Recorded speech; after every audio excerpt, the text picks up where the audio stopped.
کی جائے تو سب سے پہلے نمبر پر جس ہستی کا نام آئے گا اسے حضرت ابو بکر صدیق کہتے ہیں۔ اور اگر یہ سوال کیا جائے، میں کچھ تعارف کروانے لگا ہوں، اگر یہ سوال کیا جائے کہ انبیاء اور مرسلین میں اور پوری کائنات میں انبیاء کے بعد سب سے افضل کون ہے، تو اہل اسلام، اہل ایمان کی زبانوں پر جس ہستی کا نام آئے گا اسی کو حضرت ابو بکر صدیق کہتے ہیں۔ اچھا ایک اور بات سن لیں، اگر حضور کے ظاہری زمانہ اقدس سے لے کر آج تک جتنے مسلمان ہوئے ان سب کی گنتی کی جائے اور پھر جو بھی عدد بنایا جائے پھر اس گنتی کو الٹا پڑا جائے تو وہ گنتی جا کے جس ہستی پہ ختم ہوگی اسی کو حضرت ابو بکر صدیق کہتے ہیں۔ سبحان اللہ۔ جس طرح حضور کو انبیاء اور مرسلین میں، یہ عقیدہ نوٹ کریں، اور پوری کائنات میں افضل الانبیاء و مرسلین ماننا ضروری ہے، اسی طرح اہل اسلام، اہل ایمان اور اہل سنت کے ہاں حضرت ابو بکر صدیق رضی اللہ تعالی عنہ کو افضل البشر ماننا بھی ضروری ہے۔ یہ عقیدہ اہل سنت ہے۔ جس طرح حضور کو انبیاء اور مرسلین میں، دوبارہ ریپیٹ کر رہا ہوں، جس طرح حضور کو انبیاء اور مرسلین میں اور پوری کائنات میں افضل الانبیاء و مرسلین ماننا ضروری ہے، اسی طرح اہل اسلام، اہل ایمان اور اہل سنت کے ہاں حضرت ابو بکر صدیق کو افضل البشر ماننا بھی ضروری ہے۔ یہ عقیدہ اہل سنت ہے۔ یہ میں نے دوبارہ اس لیے ریپیٹ کیا ہے کہ بعض بدبخت لوگوں نے اس عقیدے کو زنگ آلود کرنا شروع کر دیا، اس عقیدے کو زنگ آلود کرنا شروع کر دیا اور عوام اہل سنت میں ایک ٹینشن کریٹ کر دی۔ وہ کھاتے بھی اہل سنت کا ہے اور حرام خور ساتھ کاٹتے بھی اہل سنت کو ہے۔ تو ایسے قذاقوں کو پہچاننا ضروری ہے۔ محدثین نے لکھا ہے، میری بات نوٹ کریں، محدثین نے لکھا ہے میں یکون یطعن معاویہ فذاک قلب من کلاب حاویہ، کہ جو بھی حضرت امیر معاویہ کو طعن کرے فرمایا وہ جہنمی کتوں میں سے کتا ہے۔ تو علمی جان یہ ہے کہ یہ جہنمی کتے آج اہل سنت کے اسٹیجوں پر ہیں، اہل سنت کے اسٹیج ایسوں کے لیے نہیں ہے۔ یہ جو علماء کردار ادا کر رہے ہیں، علماء حق، اس کی وجہ یہی ہے کہ اہل سنت کے اسٹیجوں کو پاک اور صاف کر دیا جائے اور جو سچا اور سچا سنی ہے اس کے کردار اور عقیدے کو واضح کر دیا جائے۔ اس لیے جو اصلی اہل سنت ہیں ان کو ہر وقت بیدار رہنے کی ضرورت ہے۔ کیوں؟ اس لیے کہ لباس خضر میں یہاں لاکھوں رازن میں پھرتے ہیں۔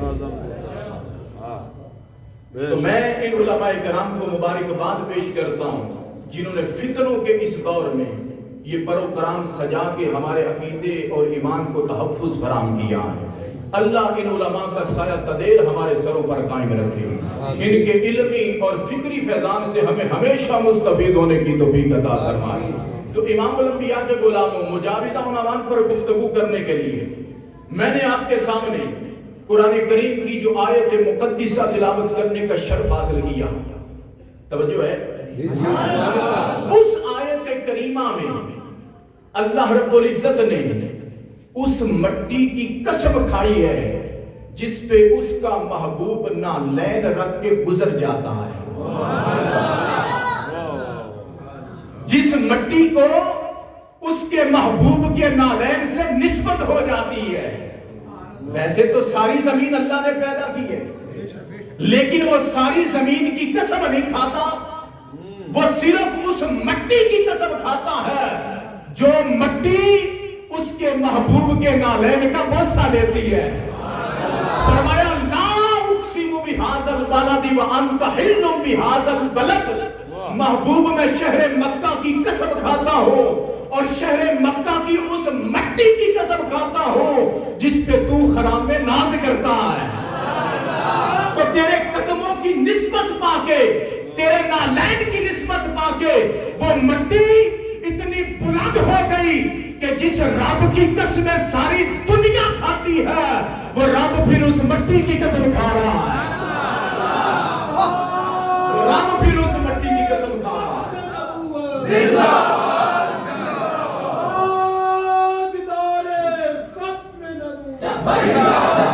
یا رسول اللہ لبیک لبیک لبیک یا رسول اللہ لبیک لبیک لبیک یا رسول اللہ لبیک لبیک لبیک یا رسول اللہ لبیک لبیک لبیک یا رسول اللہ لبیک لبیک لبیک یا رسول اللہ لبیک۔ تو رب اس مٹی کی قسم کھا رہا ہے۔ اس طرح کی جو 20 آیات قرآن پاک میں ہیں ان میں اللہ رب العزت نے نسبت کی عظمت کو بیان کیا ہے۔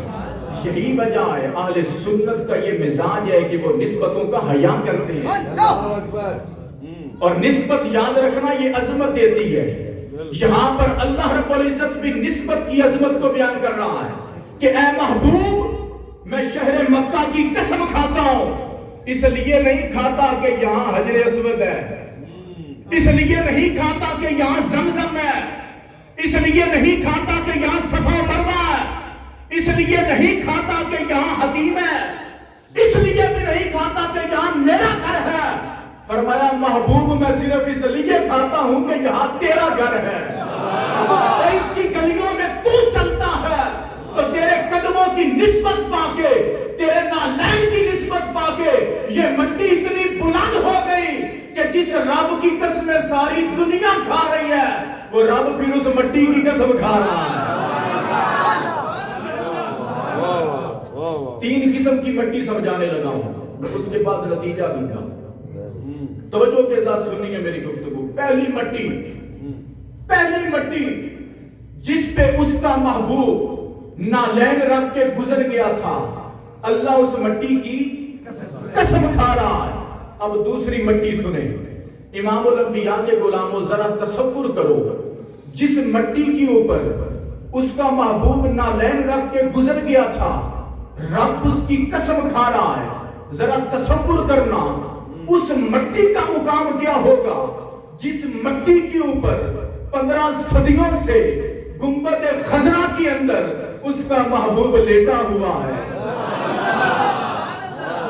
وہ بھائی جس پہ نالین رکھ کے گزر گیا تھا، اللہ اس کی قسم کھا رہا ہے، تو جس سے 15 صدیوں پہ جس پہ لیٹ گیا، 15 صدیوں سے جس پہ لیٹا ٹھہرا ہے، اس مٹی کا مقام کیا ہوگا؟